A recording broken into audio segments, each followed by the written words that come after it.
Shalom Bapak Andreas Budi dan juga teman-teman semua yang akan menonton dari video presentasi kami dari kelompok 2. Di sini ada saya, Suji dan Christina Nahab, yang akan mempresentasikan soal sistem pemerintahan dalam gereja.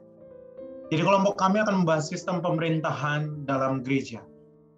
Ya, baik teman-teman, sebelum kita masuk ke dalam inti utama dari sistem pemerintahan dalam gereja itu sendiri, kita mau pertama-tama belajar tentang apa itu gereja, pengertian gereja itu sebagai pembukaan dari kita semua. Jadi, sebagai pembukaan kita mau belajar tentang pengertian dari gereja itu sendiri. Silahkan kepada Saudari Suji. Baiklah, di sini saya akan membahas mengenai pengertian dari gereja itu sendiri. Istilah dari gereja diambil dari bahasa Inggris adalah church, yang diambil dari bahasa Portugis juga, yaitu igreja, yang berasal dari kata kuriake, yang artinya adalah kepunyaan Tuhan. Sedangkan dapat kita lihat dari bahasa Yunani, ya, arti gereja itu adalah eklesia, yang memiliki arti jemaat. Dan dalam bahasa Ibraninya itu adalah kahal, yang arti dari dua kata tersebut, yaitu eklesia dan kahal, adalah dipanggil keluar dari kegelapan karena dosa dan masuk dalam terangnya Allah. Orang yang dipanggil diarahkan agar menjadi satu di dalam persekutuan umat Tuhan. Jadi jika kita lihat di dalam Alkitab, ya, di dalam Matius pasal yang ke-16 ayat yang ke-18, yang dimana mengatakan bahwa gereja itu adalah Tuhan Yesus itu sendiri, ya. Nah, gereja merupakan penyataan Allah, pemilihan oleh Allah, ya, kehendak Allah untuk mengumpulkan orang-orang beriman. Baiklah, dari pembahasan yang sudah saya bahas tadi itu mengenai istilah-istilah dari beberapa istilah dari bahasa Inggris, dari Ibrani, ya, mengenai apa itu gereja. Baiklah, selanjutnya kita akan membahas mengenai sistem pemerintahan di dalam suatu gereja. Dalam sistem pemerintahan dalam gereja ini ada 7 bagian yang akan kami bahas. Ada 7 model sistem pemerintahan dalam gereja dan sejarahnya. Dalam sejarahnya yang akan kami bahas yaitu ada episkopal, presbiterial, kongregasional, model tanpa kepemimpinan, sinodal, kepausan, dan patriark. Jadi ini adalah 7 model yang akan kita bahas dalam sistem pemerintahan dalam gereja ini. Baik, tidak berlama-lama kita akan langsung masuk kepada model sistem pemerintahan dalam gereja. Yang paling pertama kita akan belajar mengenai episkopal. Di mana sistem pemerintahan dalam gereja ini, sistem ini bermula dari jemaat mula-mula, di mana mereka membutuhkan pemimpin rohani yang kuat untuk menjaga kekudusan dalam jemaat. Dan pada perkembangannya sendiri, nanti para rasul sebagai penilik atau sebagai rasul juga yang di sana itu menjadi berfungsi sebagai pelayan penggembalaan, menggembalakan jemaat mula-mula yang melakukan pelayanan kesaksian keliling. Jadi sistem ini sudah ada dari zaman dahulu, dari saat jemaat mula-mula itu terbentuk, karena mereka membutuhkan pemimpin rohani di tengah-tengah mereka untuk menjaga kekudusan dari tiap-tiap jemaat. Sistem pemerintahan ini bersifat hierarkis, di mana keputusan dan kuasa tertinggi, kepemimpinan tertinggi itu berada di tangan seorang episkopos atau yang bisa disebut dengan uskup atau rasul. Di mana uskup atau rasul ini nantinya akan memilih seseorang untuk menjadi pemimpin tertinggi dalam gereja. Jadi dari uskup dan rasul ini nanti akan melakukan sinode, ya, melakukan pertemuan untuk menentukan pemimpin tertinggi dalam gereja. Nah, episkopal ini sendiri itu memiliki kewenangan. Dalam sistem gereja episkopal ini ada kewenangan kepemimpinan uskup dan rasul yang bersifat sakramental dan konstitusional. Maksudnya apa? Jadi kepemimpinan yang diberikan pada uskup dan rasul ini bukan sembarangan, tapi dia sakral. Kepemimpinannya itu sakral, tidak bisa diganggu-gugat. Setiap uskup yang memiliki jabatan dan tingkatan lebih rendah akan bertanggung jawab terhadap uskup yang ada di atasnya. Sehingga untuk sistem pemerintahan ini, hierarkinya, itu bergantung dengan tradisi pada gereja masing-masing. Seberapa banyak uskupnya, berapa bagian, lalu berapa daerah yang dipimpin, itu semuanya diatur dalam tradisi gereja masing-masing. Para uskup dan rasul nantinya akan menentukan peraturan-peraturan dengan melakukan sinode, rapat-rapat besar, dan mereka yang ada di bawah akan mengikutinya. Struktur ini sendiri banyak digunakan pada banyak gereja dan denominasi Kristen, utamanya ada Katolik, Ortodoks Timur, Anglikan, dan Lutheran, serta beberapa bentuk gereja lainnya. Ini merupakan salah satu yang banyak dikenali dalam sejarah kekristenan itu sendiri. Bahkan dalam sejarah kekristenan ini banyak ditemukan di sana, yaitu tentang episkopal ini sendiri. Jadi semuanya tingkatannya juga bergantung dari tradisi dan denominasi gereja masing-masing. Itu adalah sistem pemerintahan gereja dalam model episkopal. Baik, kita masuk ke model yang berikutnya, yaitu presbyterial, yang dimana di sini adalah model kepemimpinan yang dapat diartikan sebagai keputusan kebijakan tertinggi jemaat atau kepemimpinan yang ada pada majelis penutuan. Nah, di sini dijelaskan bahwa keputusan kebijakan tertinggi itu ada pada majelis penutuan. Di sini juga dijelaskan bahwa dalam tradisi PB, presbiter sebagai anggota dewan para penetua dalam istilah Yunani yaitu presbyteroi yang disebut di jemaat setempat. Yang berikutnya yaitu para presbiter juga menjabat sebagai penilih, yang dimana tugasnya itu sama dengan episkopos, yang dimana yang telah tadi sudah dijelaskan oleh Kak Bagus sendiri. Nah, artinya uskup sangat menonjol di antara para presbiter ini sendiri, dimana uskup ini dia lebih menonjol di antara para presbiter. Nah, pada kelompok persekutuan Yahudi yang lebih muda, mereka harus menerima ide dari para presbiter atau penutua itu sendiri, yang dimana para presbiter ini bertanggung jawab kepada persekutuan itu. Nah, di sini yang dimana persekutuan orang Yahudi, yang dimana yang lebih muda atau lebih muda dari mereka harus mendengarkan ide atau menerima saran dari penutuan ini sendiri. Dan penutuan ini mereka bertugas adalah untuk bertanggung jawab atas persekutuan yang ada di dalam ibadat tersebut. Nah, para presbiter ini bertugas untuk mengumpul persembahan untuk diberikan di bait suci di Yerusalem dan kepada dewan para rasul. Nah, di sini tugas para presbiter ini untuk mengumpulkan persembahan yang diberikan ke bait suci yang dimana ada di Yerusalem sendiri.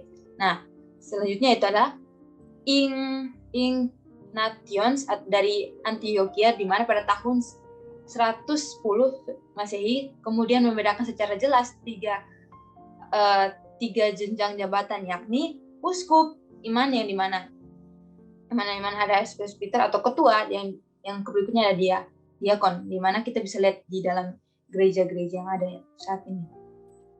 Yang berikutnya, tugas presbiter ini untuk mengunjungi orang sakit. Bukan cuma hanya bertugas untuk mengumpulkan persembahan yang diberikan kepada bait suci saja, tapi mereka juga bertugas untuk mengunjungi orang sakit, berdoa bersama-sama dengan mereka, dan mengoles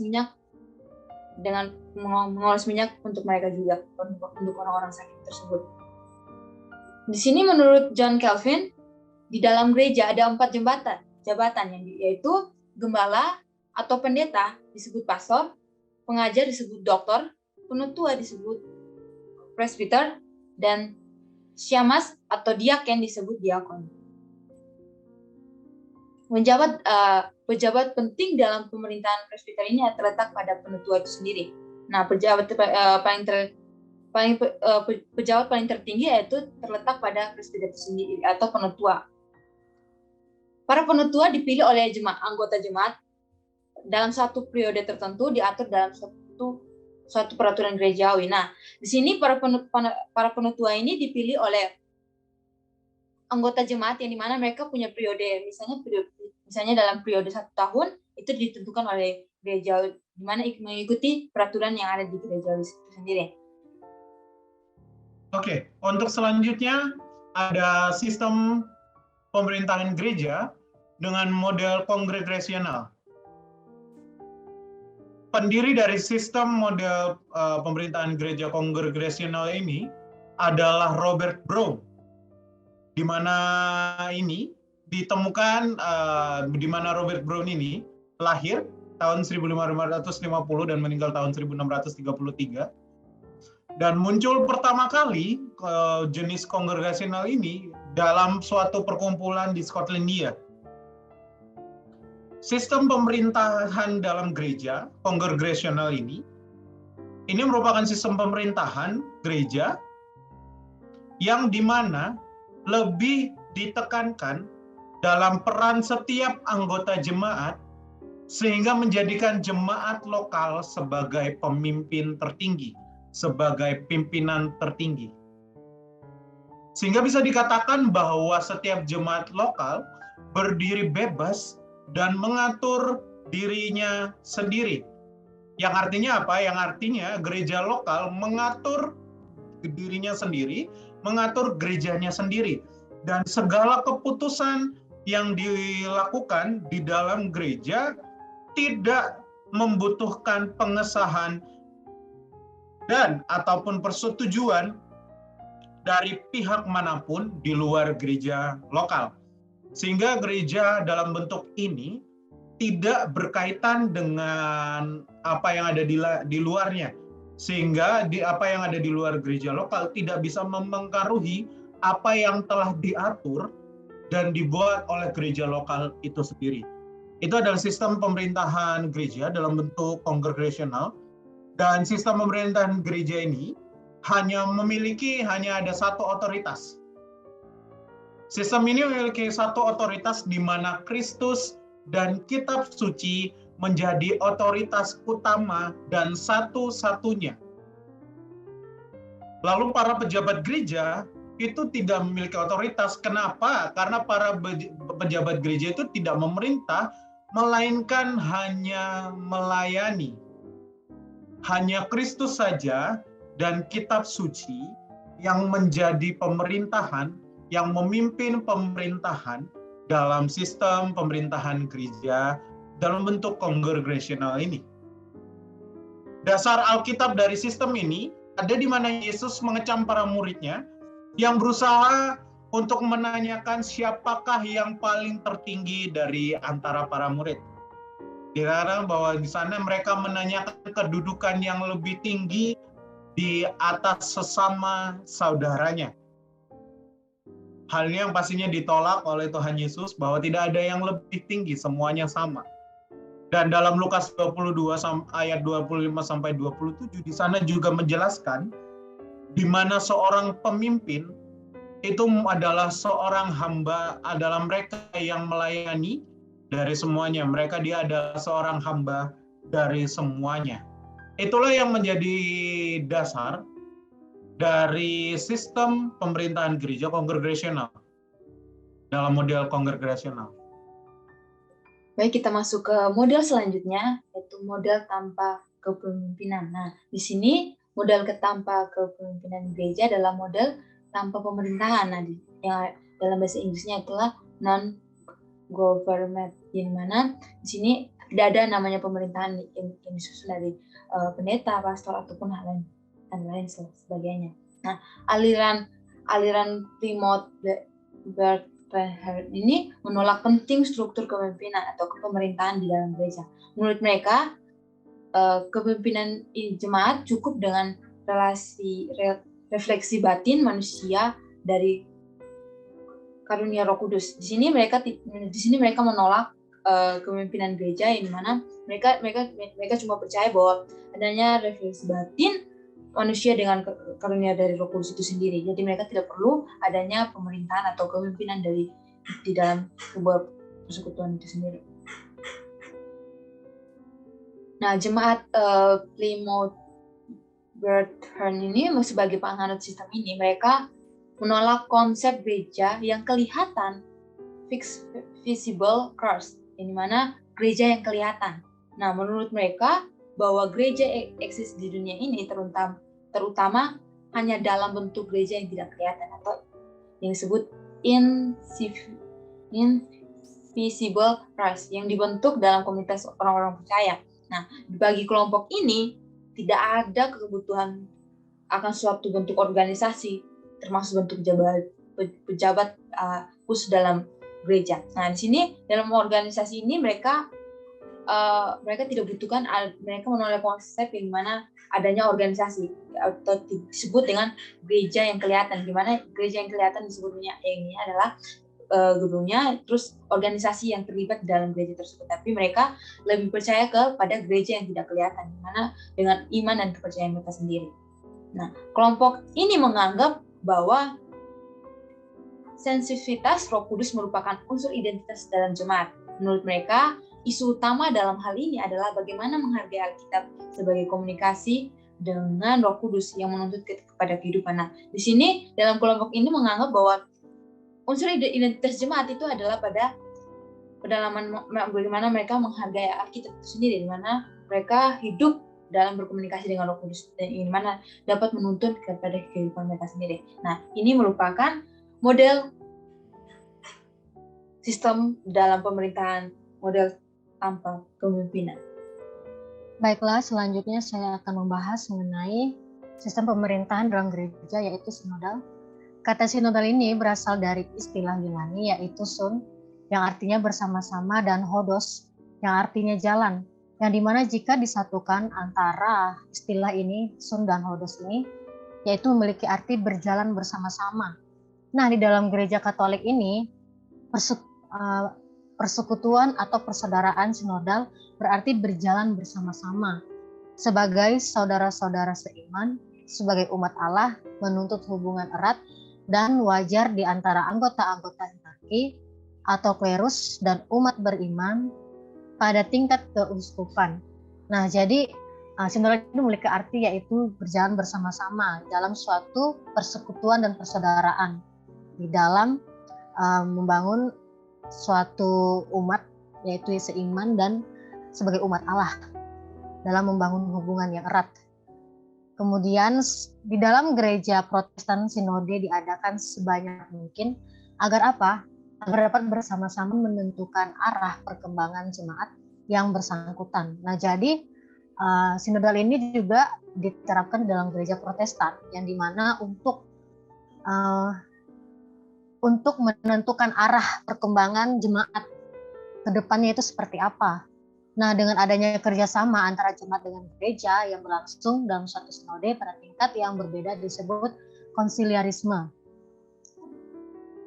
Jika kita lihat di dalam bagian dasar teologis konsili ini atau sinode, adalah sifat gereja sebagai persekutuan atau komunio yang oleh karenanya anggota-anggota yang mengemban tugas dan tanggung jawab sebagai pelayan berkumpul untuk secara bersama-sama mendiskusikan dan mencari solusi dalam memelihara hubungan antara jemaat dengan Kristus sebagai kepala gereja.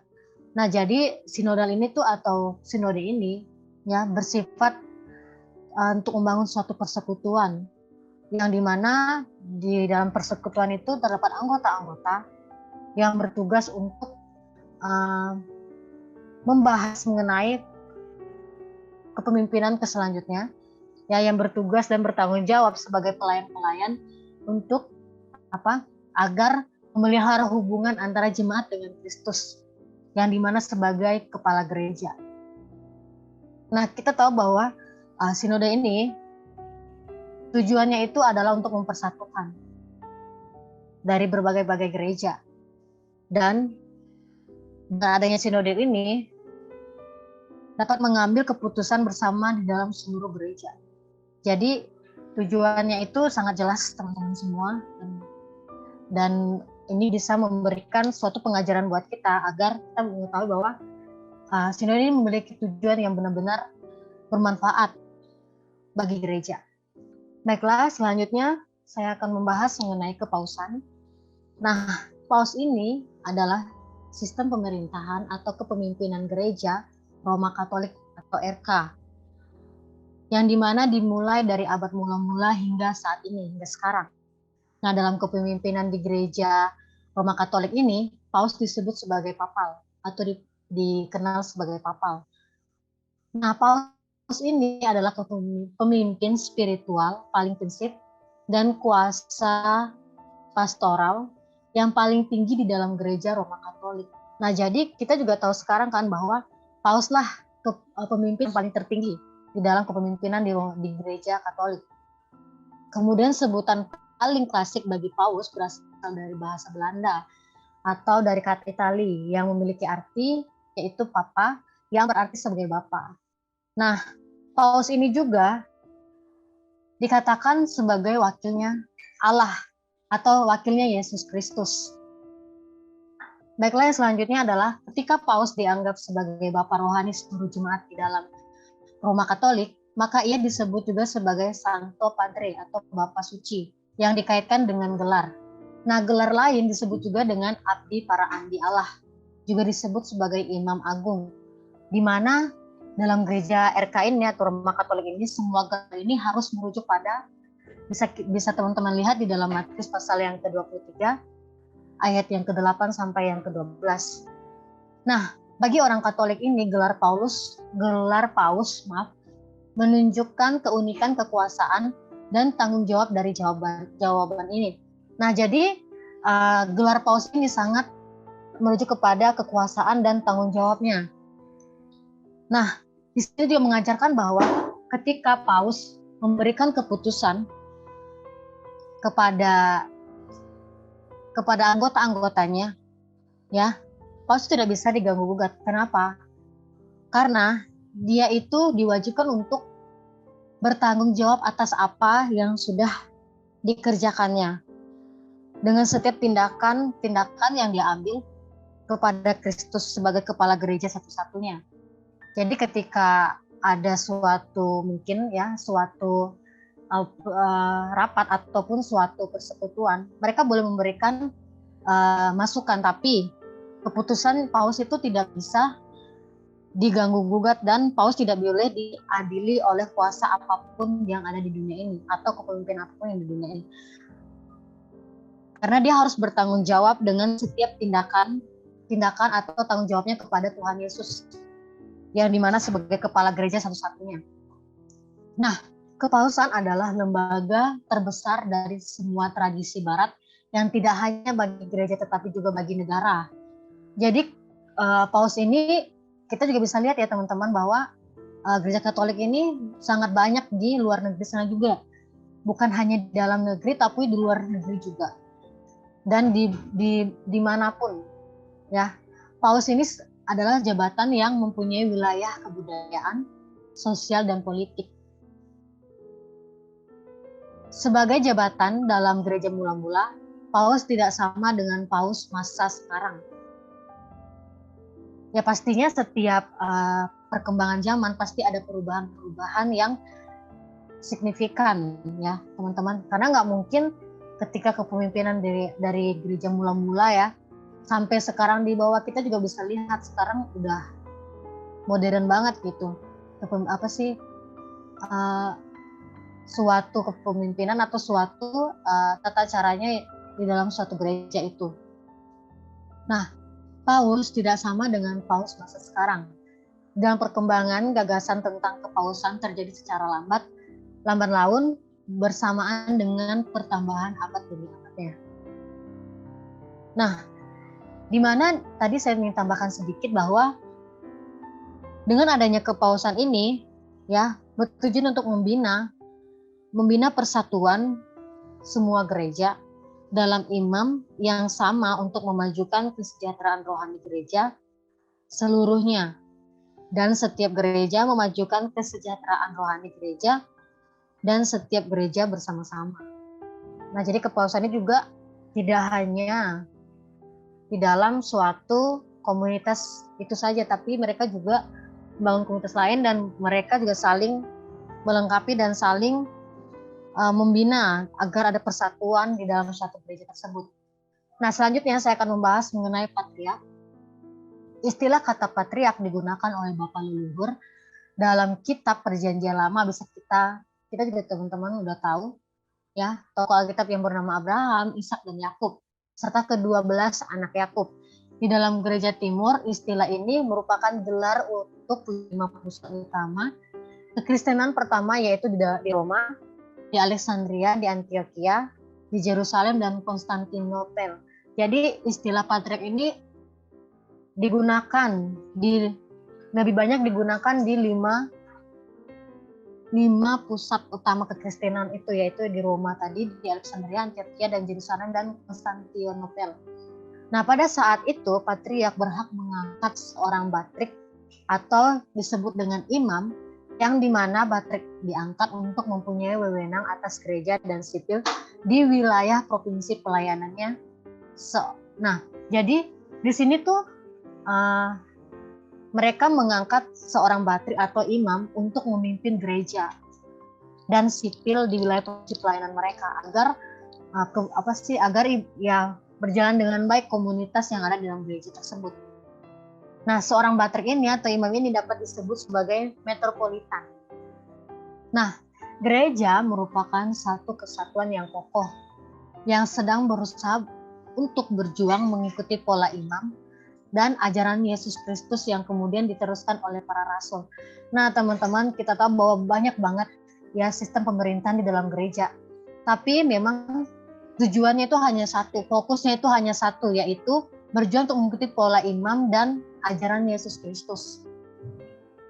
Karena dasar dari gereja itu adalah dasar dari ajaran gereja adalah ajaran dari Yesus Kristus itu sendiri. Nah, dengan adanya kesatuan antara politik Romawi Barat dengan kekaisaran Romawi Timur sangat mempengaruhi gereja di Timur. Artinya itu hubungan keduanya semakin sangat menjauhi satu sama lain. Nah, di Timur menguat bentuk patriark dengan wilayah pelayanan gereja yang disebut sebagai batrik yang cirinya sangat kuat menganggap diri sebagai ortodok. Nah, jadi di dalam antara politik Romawi Barat dengan politik Romawi Timur sangat mempengaruhi gereja di Timur, yang dimana hubungan keduanya itu semakin sangat menjauhi satu sama lain. Nah, saya tambah sedikit ya teman-teman. Jadi di dalam sistem pemerintahan gereja patriark ini tidak lupa yang saya katakan tadi bahwa kepemimpinan itu tidak terlepas dari ajaran Yesus Kristus itu sendiri. Karena itulah dasar dari ajaran di dalam suatu gereja. Dan fokus utamanya itu adalah kesaksian kekristenan. Baiklah, sebelum kami mengakhiri presentasi kami pada hari ini, kami akan membahas beberapa mengenai pemerintahan di dalam gereja GBI yang akan dibahas oleh Kak Bakuk. Silakan. Baik, sebelum kita mengakhiri ya presentasi dari kita, surprise masih ada ya. Jadi kita akan belajar mengenai sistem pemerintahan dari Gereja Betel Indonesia, tempat di mana kita berkuliah, sinode di mana kita berkuliah. Kita mau melihat bagaimana dalam Gereja Betel Indonesia ini diatur sistem pemerintahannya, diatur kepemimpinannya. Jadi kalau kita melihat dalam tata dasar GBI pada tahun 2000, butir 7.8 dinyatakan di sana bahwa gembala jemaat adalah pimpinan jemaat lokal. Dan dilihat dalam tata tertib GBI bab 2 tentang pejabat GBI bagian A umum pasal 11 menyatakan di sana pengangkatan atau pembebasan tugas pembela sidang adalah wewenang dari gembala jemaat. Sana dituliskan di ayat 11.1.1. Dan pengangkatan suatu pembebasan tugas pengerja sebagai pelayan jemaat penuh waktu adalah wewenang gembala jemaat juga. Di sana dituliskan di ayat 11.2.1. Dan akhirnya kalau kita melihat dari apa yang dikatakan pendiri dari Gereja Betel Indonesia ini sendiri, Pak Dr. Hael Senduk, mengatakan bahwa sistem pemerintahan GB ini adalah desentralisasi. Artinya apa? Artinya kepada pendeta setempat, kepada gembala jemaat setempat, dibagikan kekuasaan dan wewenang untuk memimpin jemaatnya. Sehingga bisa dilihat bisa dilihat bahwa kepemimpinan dalam jemaat GBI ini lebih cenderung menonjol kepada episkopal, di mana puncak kepemimpinannya ada dalam gembala dan bukan pada jemaat. Jadi di mana gembala ini diberikan wewenang penuh, jadi lebih sentral ya. Pemerintahannya itu terlihat lebih menonjol pada gembala itu sendiri dan bukan jemaat. Meskipun demikian, jemaat dan majelis jemaat itu sangatlah berperan penting terhadap gereja itu sendiri dalam perkembangannya dan dalam hal lain-lain. Karena itulah harus tetap dijaga meskipun meskipun terlihat bahwa pemerintahan dari GBI itu sendiri terlihat otonom, namun gembala yang ada itu masih terikat pada aturan organisasi GBI. Ini artinya apa? Pengajaran dalam gereja lokal tidaklah bebas, namun harus mengikuti peraturan-peraturan yang ada yang telah diberikan oleh GBI itu sendiri. Meskipun demikian, program manajemen dan juga administrasi dari gereja lokal dapat diatur bebas oleh gembala yang ada di sana. Sehingga kalau bisa mau disimpulkan juga bahwa sistem pemerintahan dari GBI ini, Gereja Betel Indonesia, bisa disebutkan sebagai episkopal sinodal. Artinya apa? Di sana ada kewenangan pada jemaat lokal. Namun ada juga kewenangan pada pimpinan daerah dan pusat. Masih ada pimpinan daerah, masih ada pimpinan pusat, masih ada aturan-aturan yang mengikat dari gembala itu sendiri. Dengan adanya hal ini, maka dapat disimpulkan bahwa pemerintahan ini adalah episkopal sinodal yang bilang tadi. Namun episkopal terlihat seperti cenderung menunjukkan sistem pemerintahan yang terlalu sentral, yang sentralistik. Maka dalam perkembangannya diusulkan beberapa nama lainnya, disebutkan seperti pastoral sinodal, karena pastor atau gembala yang berperan aktif dalam jemaat setempat, atau juga nama yang kedua adalah apostolik sinodal, karena alasannya hampir sama, yakni bahwa yang paling dominan di dalam GBI adalah gembala dan jemaatnya sendiri, sama seperti yang terjadi pada zaman gereja mula-mula. Jadi semuanya saling membantu antara satu yang sama yang lain. Gembala tidak bekerja sendirian, namun berpusat pada gembala untuk memerintah dari gereja lokal-lokal itu sendiri, gereja-gereja lokal itu sendiri. Baik. Jadi demikian presentasi dari kelompok kami. Mungkin ada beberapa hal yang dapat kita bersama-sama diskusikan. Pada hari ini, bagaimana dengan gereja teman-teman semua, sistem pemerintahan seperti apa yang dipakai dalam gereja kalian sendiri. Dan saya tahu ada beberapa teman-teman juga dari berbagai gereja dalam denominasi yang berbeda. Sistem pemerintahan apa yang dipakai, yang digunakan dalam denominasi teman-teman.